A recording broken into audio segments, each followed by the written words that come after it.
Also, it's very hot. Oh, oh. Okay. Ow, ow, ow, ow, ow.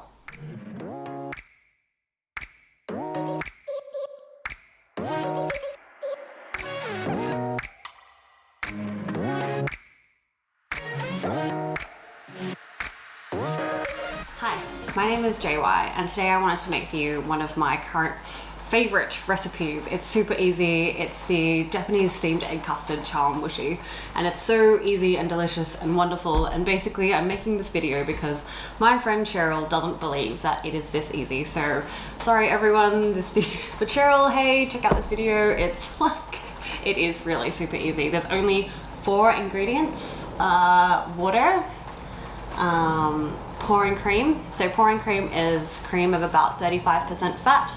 I just use Dairy Farmers. The one that you may not have is shiradashi, which is basically a Japanese soup stock made from bonito or kombu dashi. Usually pretty easy to find. Oops, sorry, that was unhelpful for you.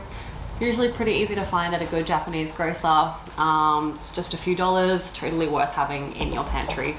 And then the other is eggs, and that's it. So my favorite recipe for making chawanmushi is the Dan Hong recipe from his book, Mr. Hong. It's one of my favorite cookbooks, but very sadly it's no longer in print. So you can get a copy on iBooks, Kindle, garage sales, black market. I have to thank my friend Joe for donating his copy to me. Thank you, Joe. I love hard copy cookbooks. The other equipment that you'll need for this recipe is a whisk, sieve, and most importantly, you will need a steamer of some sort. I just use a bamboo steamer, which I'd only started using since last year. Really easy, and then I use a saucepan that fits the bamboo steamer, so that's fine. And I'll put some hot water in there to get ready. Okay, so starting the recipe. We have 350 mils of water. I've got 3 eggs, 2.5 tablespoons of thin pouring cream. So that's this, 2.5, 1, 2.5, perfect. And 3 3/4 tablespoons of shiradashi. 1, 2, 3, and 3/4. Great. So that's fine. And then all you want to do is whisk.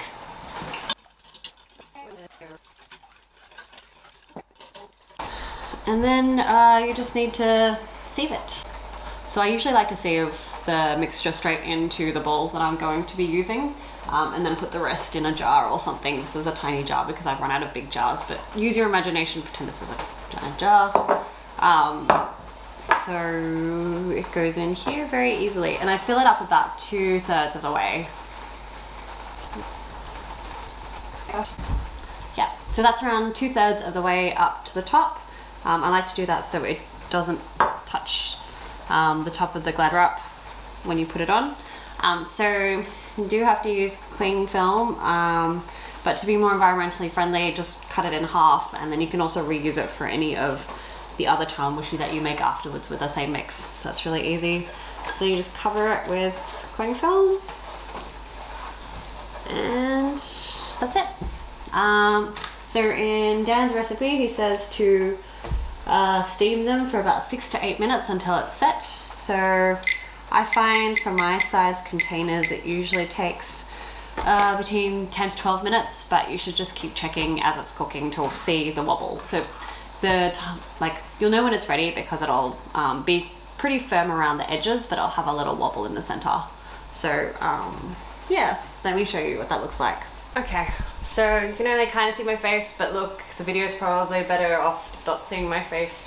So now you can see the water is bubbling. Yeah. Okay. And then I will just put my steamer basket on top.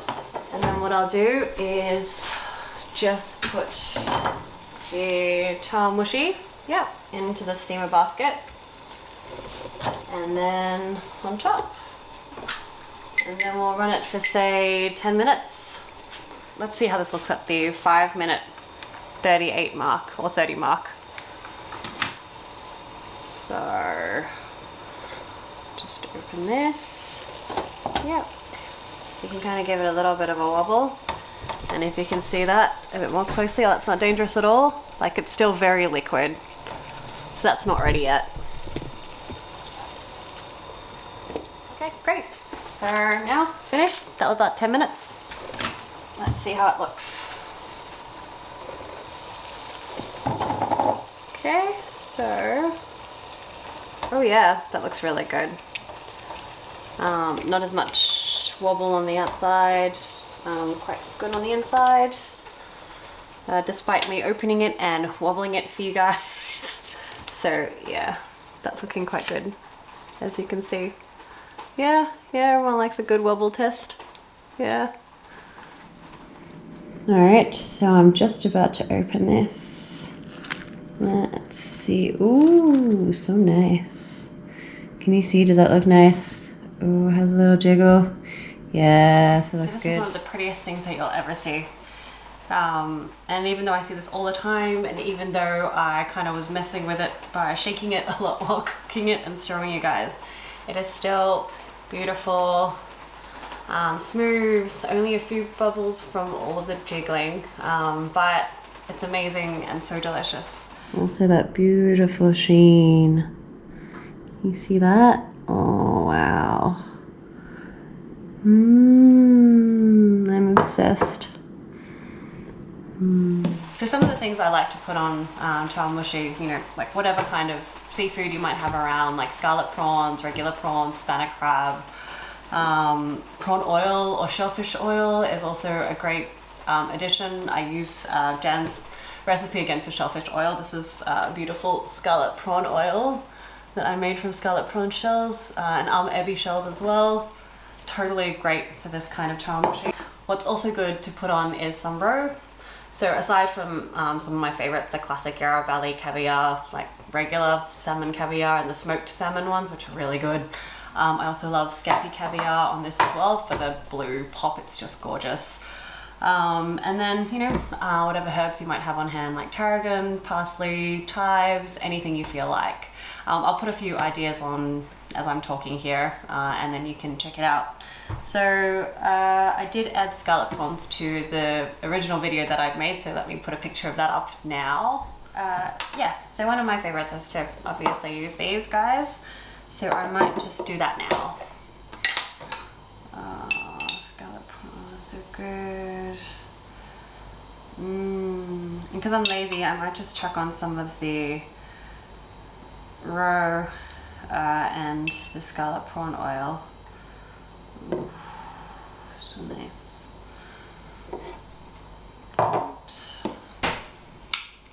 that's a new. Ah, okay. Beautiful. Yeah.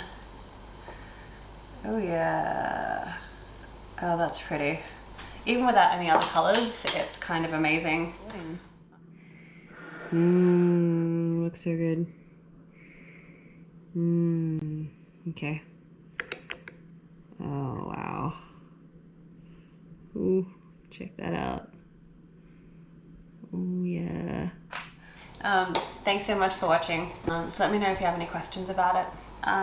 Yeah, cool. Thanks. See ya.